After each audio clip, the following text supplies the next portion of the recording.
un prodigieux testament. On va parler de testament, un prodigieux testament. Et particulièrement, donc, on va lire dans Hébreux chapitre 9, et on va lire 2 versets, le verset 15 et le verset 16. Hébreux chapitre 9, versets 15 et 16. Et on parle ici, évidemment, donc, de Jésus-Christ. Et c'est pour cela qu'il est le médiateur d'une nouvelle alliance, afin que la mort étant intervenue pour le rachat des transgressions commises sous la première alliance, ceux qui ont été appelés reçoivent l'héritage éternel qui leur a été promis. Car là où il y a un testament, il est nécessaire que la mort du testateur soit constatée. Un testament, en effet, n'est valable qu'en cas de mort, puisqu'il n'a aucune force tant que le testateur vit. Amen. Alléluia. Que Dieu soit béni. On va parler de testament et d'héritage. Amen. Alléluia. Testament dans le Larousse, du latin testamentum, acte juridique par lequel une personne déclare ses dernières volontés et dispose de ses biens pour le temps qui suivra la mort. Testament authentique ou public, reçu par 2 notaires ou par un notaire assisté de 2 témoins. Testament mystique ou secret, c'est quoi? C'est un testament qui est présenté clos, c'est-à-dire fermé, ou scellé à un notaire qui en dresse un acte de souscription en présence de 2 témoins. Testament, mystique ou secret, ça veut dire aussi un message ultime qu'un écrivain, un homme politique, un savant, un artiste, dans une œuvre, tient à transmettre à la postérité. Dans le judaïsme et le christianisme, alliance ou pacte établi par Dieu avec son peuple est consigné dans l'Ancien Testament. Ancien et Nouveau Testament. Ancien Testament, ensemble des livres de la Bible qui se rapportent à l'histoire de l'alliance de Dieu avec le peuple juif. Nouveau Testament, recueil des écrits bibliques qui concernent la nouvelle alliance établie par Jésus-Christ. Testamentaire, adjectif, qui concerne le testament. Exemple, exécuteur testamentaire. Testament. Nous avons un prodigieux testament. Et il a fallu que celui qui a écrit le testament, que sa mort ait été constatée. Sinon, le testament ne vaut rien. Voyez? Donc, il y a eu mort.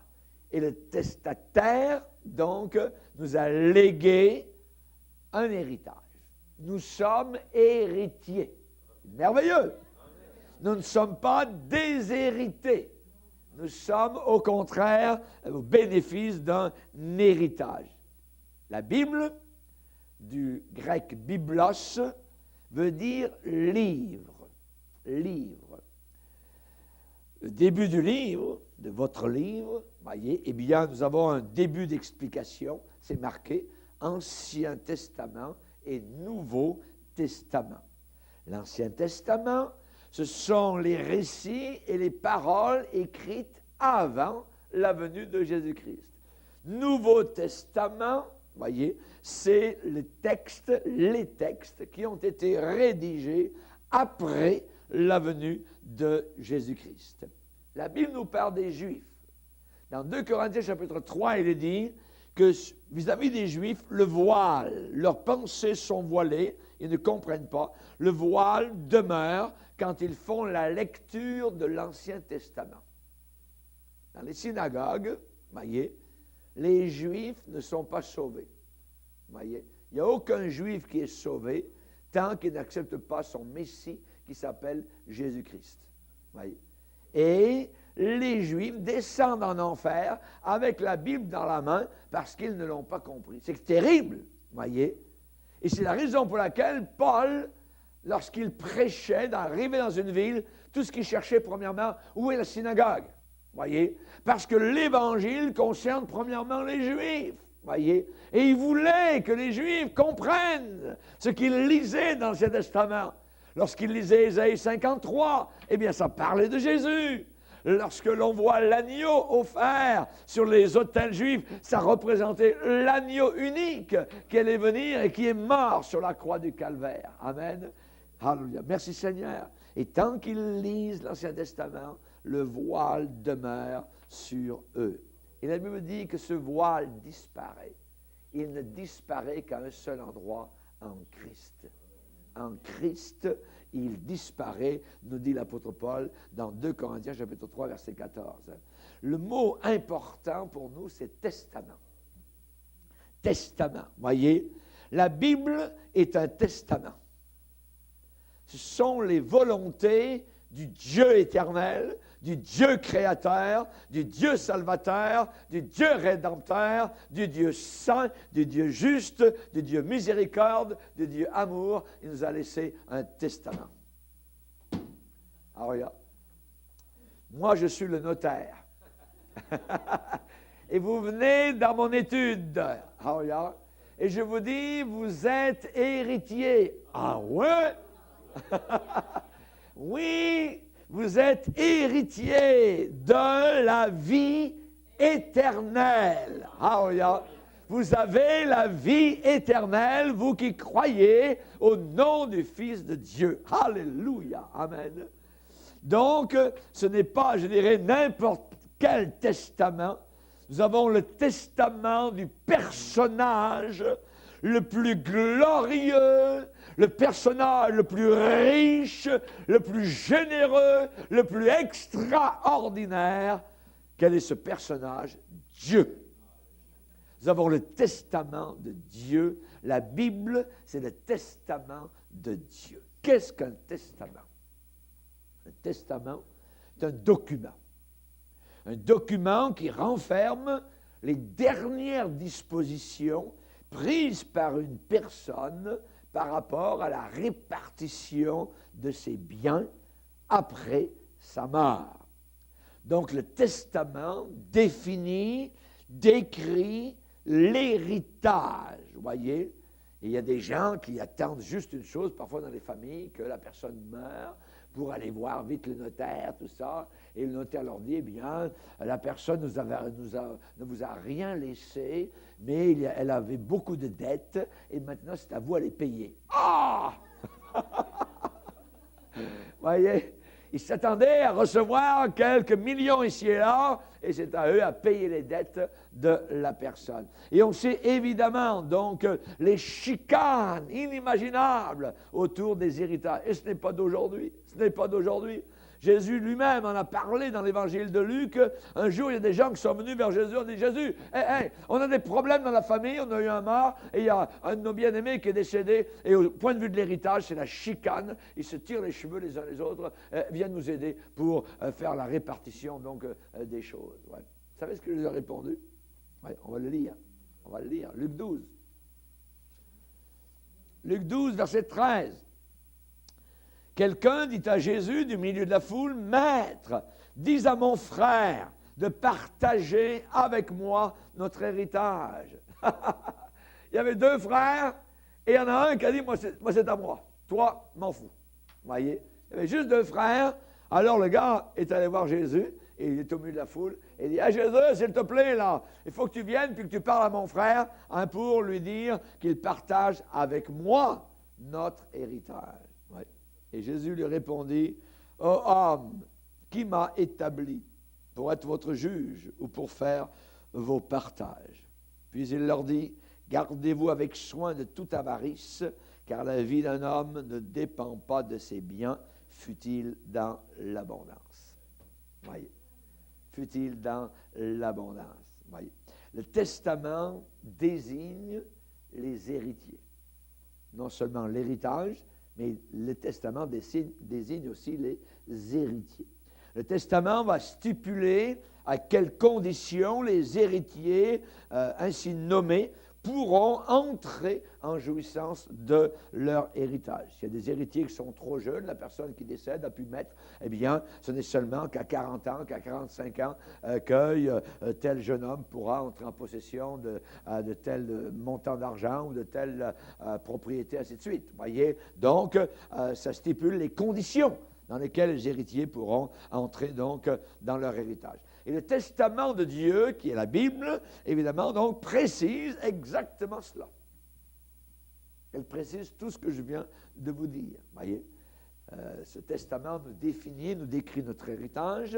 Voyez, elle désigne les héritiers et les héritières. Voyez, et elle stipule à quelles conditions, donc, les héritiers ainsi nommés pourront, voyez, entrer en jouissance de leur héritage. La Bible nous le dit. Voyez, c'est un très long document. C'est le plus grand des testaments. Voyez, des testaments qui ont été écrits plus longs que n'importe lequel de ceux que les notaires ont jamais eus, voyez, et évidemment, donc, ça nécessite un examen, je dirais, détaillé pour bien savoir à quoi s'en tenir. Moi, ça fait 40 ans que je cherche dans le document, voyez, et je suis étonné parce qu'il y a toujours des choses qui nous ont échappé et on est toujours en train de découvrir de nouvelles choses dans ce testament merveilleux que Dieu a pourvu pour chacun d'entre nous. Amen. Donc, on voit par exemple les Béréens qui examinaient chaque jour le testament, voyez, pour savoir si ce que l'apôtre Paul n'était pas en train de raconter des histoires ou non. Voyez, il connaissait les Écritures. Les Béréens vérifiaient dans le testament. Donc, c'est ce que Paul disait était exact. On va lire un passage dans Romains 8 où on nous parle d'héritiers et d'héritières. Romains 8, verset 15, il est dit, vous n'avez point reçu un esprit de servitude, c'est-à-dire d'esclavage, pour être encore dans la crainte, c'est-à-dire comme un esclave. Mais vous avez reçu un esprit d'adoption, par lequel nous crions « Abba, Père ». L'Esprit lui-même rend témoignage à notre esprit que nous sommes enfants de Dieu. Ça veut dire qu'on fait partie de la famille, imaginez, de Dieu. Alors, si nous sommes enfants, nous sommes aussi héritiers. On est des héritiers et des héritières. Héritiers de Dieu, imaginez, et co-héritiers de Christ. Ça veut dire que tout ce que Christ va hériter, nous aussi, nous l'hériterons. Voyez, co-héritier de Christ. Héritier de Dieu et co-héritier de Christ. Si, condition au testament, condition à l'héritage, si toutefois nous souffrons avec lui afin d'être glorifiés avec lui. Amen. Alors, il y a une condition. Donc, on sait que cet héritage, on va aller maintenant Pierre qui va le décrire un petit peu. 1er Pierre, premier chapitre. Et il va dire, verset 3, c'est une louange à Dieu le Père, en disant, il dit, béni soit Dieu, le Père de notre Seigneur Jésus-Christ, qui, selon sa grande miséricorde, nous a régénérés, c'est-à-dire on était sauvés, oui, régénérés, pour une espérance vivante. Donc c'est une espérance qui vit, qui est réelle, par la résurrection de Jésus-Christ d'entre les morts, pour un héritage. Et cet héritage il ne se peut ni corrompre, ni souiller, ni flétrir, lequel vous est réservé dans les cieux. Lequel vous est réservé dans les cieux. Quand je prends un avion et que la banquette a été réservée, voyez, s'il y a une personne en arrivant avec ma valise dans l'avion et qui est assise, je dis, madame, j'ai le billet, je l'ai réservé, c'est ma place. La personne, ce qu'elle fait, c'est déjà arrivé, elle s'en va, et c'est ma place. Voyez? Pourquoi? Parce que ça a été réservé. Amen. Et vous avez un lieu là-haut qui est réservé. Amen. Alors, c'est réservé. Il n'y a personne d'autre. Et là-haut, vous n'aurez pas besoin tous les samedis de prendre la hose et puis de laver comme vous lavez votre voiture ou votre maison, tout ça. Hein. C'est propre, ça ne sera jamais souillé. Ça dit, il ne peut pas se corrompre, il ne peut pas se souiller, il ne peut pas se flétrir. Voyez? C'est merveilleux, ça sera toujours neuf. Ah oui, toujours beau, toujours merveilleux. Amen. C'est glorieux. C'est un merveilleux héritage que nous allons avoir. Alléluia. Merci Seigneur. J'aimerais dire que ce qui nous le promet, c'est le document. Amen. C'est le document. Amen. Gloire au Seigneur. C'est un document notarié. Boum. Alors, ça a été scellé par le plus grand des notaires, par le plus grand des avocats, par le plus grand juge, notre Sauveur Jésus-Christ. Amen. Alléluia. Gloire au Seigneur. Document définitif, document unique, et il n'y a pas d'autre document après celui-là. Amen. Alors, n'en déplaise aux Mormons, n'en déplaise à ceux qui ajoutent autre chose, hein, ou ceux qui retranchent quelque chose à ce document. Non, nous le gardons intact avec ses 66 livres, 39 livres de l'Ancien Testament. Voyez, l'Église catholique en a rajouté donc plus d'une douzaine. Ouais, c'est complètement faux, il y en a seulement 39. Et dans le Nouveau Testament, il y en a 27, ce qui fait un total de 66 livres. Amen. C'est le document, alors il y a donc pour notre héritage. Et cela contient donc les dernières volontés de quelqu'un, et ces volontés sont sacrées, intouchables, intouchables. Amen. Alors, vous voulez savoir une des volontés du Seigneur? Jésus a dit, Père, je veux. Dans le document, il est dit, alors, Père, je veux que ceux que tu m'as donnés soient aussi avec moi, afin qu'ils voient ma gloire. La gloire que j'avais auprès de toi avant que le monde existe. Alléluia! C'est dans le document. Alléluia. Gloire à Dieu. C'est écrit. Alléluia. Merci Seigneur. C'est vérifié, c'est vérifiable. Merci Seigneur.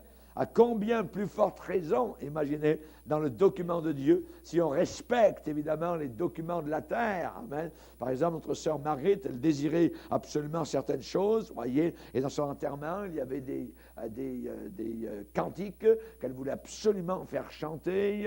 Elle m'avait demandé de prêcher. Si je n'étais pas là, au cas où ça arrive, quand j'étais à l'extérieur, elle voulait que André donc préside la cérémonie, ainsi de suite. Et cela a été respecté. Cela a été respecté, voyez. À bien plus forte raison, les volontés de Dieu le seront. Amen. Alléluia, gloire au Seigneur. Maintenant, les rédacteurs du Testament,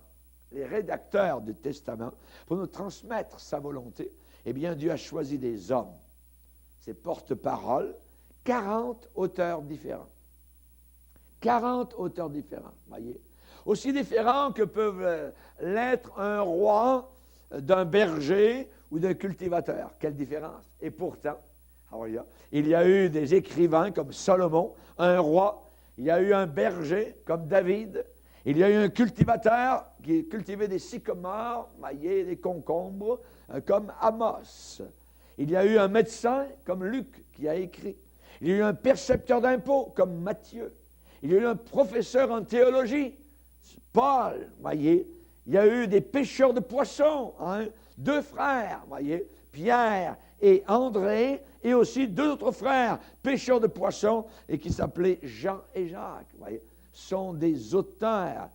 Hélas pour le Coran n'a eu qu'un seul auteur, voyez, et qui bien souvent, Mohammed, qui a reconnu l'autorité des écrits bibliques, tout en les contredisant par ses enseignements. Vous voyez comment c'est sneaky? Mais la Bible a eu donc plus de 40 auteurs donc différents. Et c'est merveilleux. Ils ont rédigé la Bible et ces hommes n'ont pas vécu à la même époque. Vous voyez? Il y a eu, je répète, 39 livres de l'Ancien Testament et il y a eu 27 livres donc du Nouveau Testament.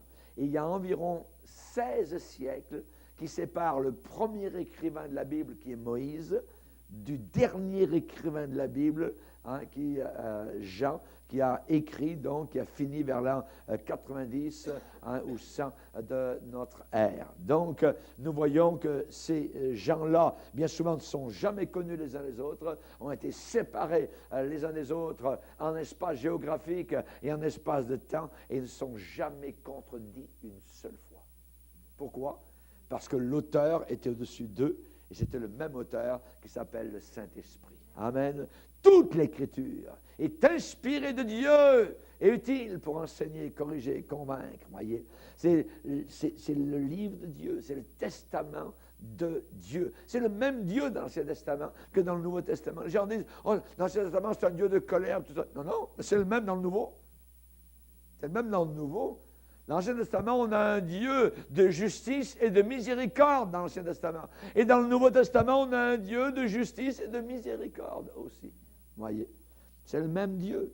Et ces gens-là, donc, ont rédigé la Bible, et donc, on voit que c'est un temps extrême, imaginez 15 à 16 siècles, qui les séparait, c'est un temps très, très long, voyez, et cependant, il n'y a eu aucune contradiction entre eux, une profonde unité.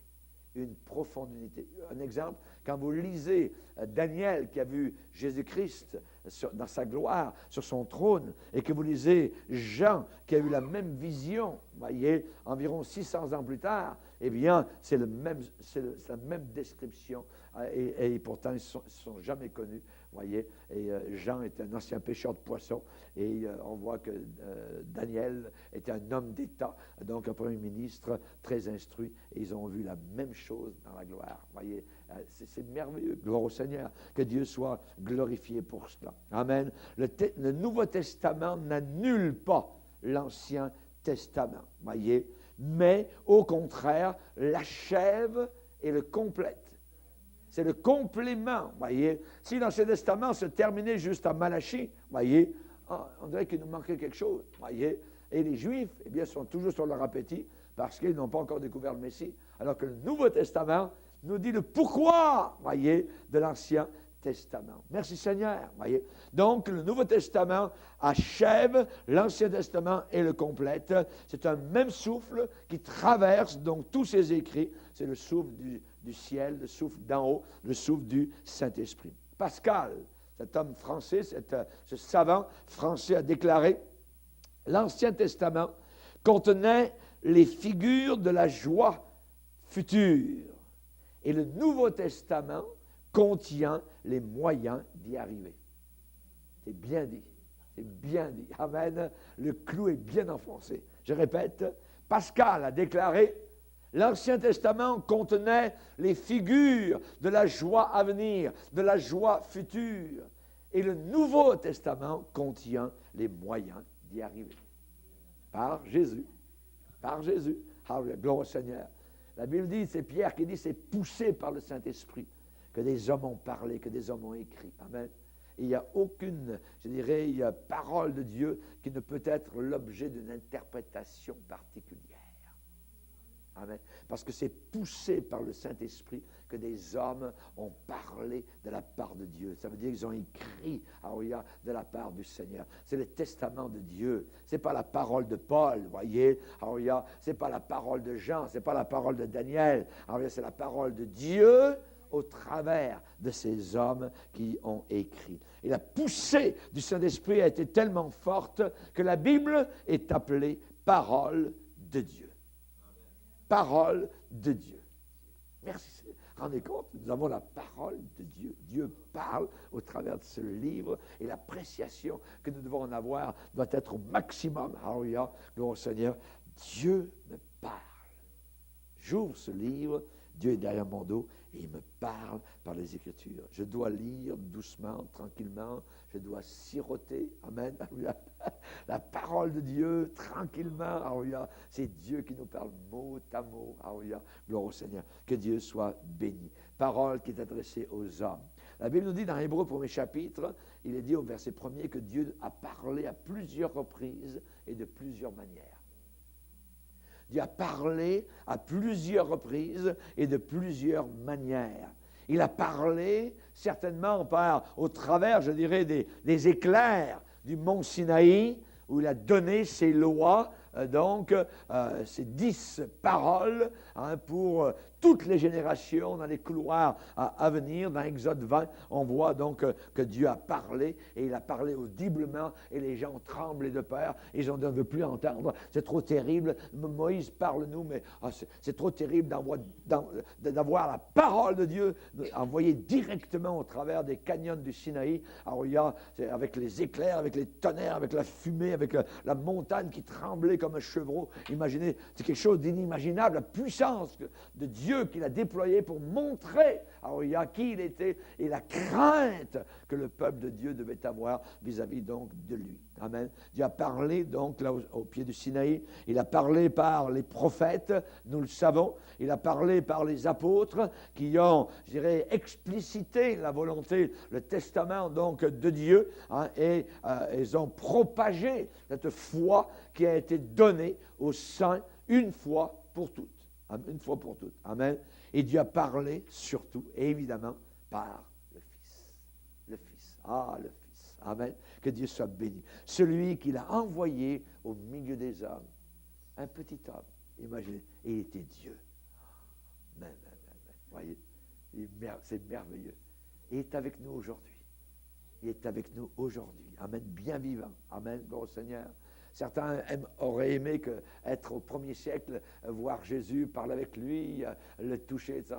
C'est aussi beau aujourd'hui, voyez. Et, ils n'ont rien de plus, ceux du 1er siècle, ceux du 21e siècle, voyez. Pourquoi? Parce que c'est tout par la foi. Tout est par la foi. Il devait autant croire en le voyant jeune homme de 30 ans que nous, aujourd'hui, sans le voir. Voyez. Pourquoi? Parce qu'il est autour de nous partout. Il est là, présent. Alors, il demande simplement d'avoir une communion avec nous, à parler, afin que nous puissions donc avoir une conversation, un dialogue avec lui.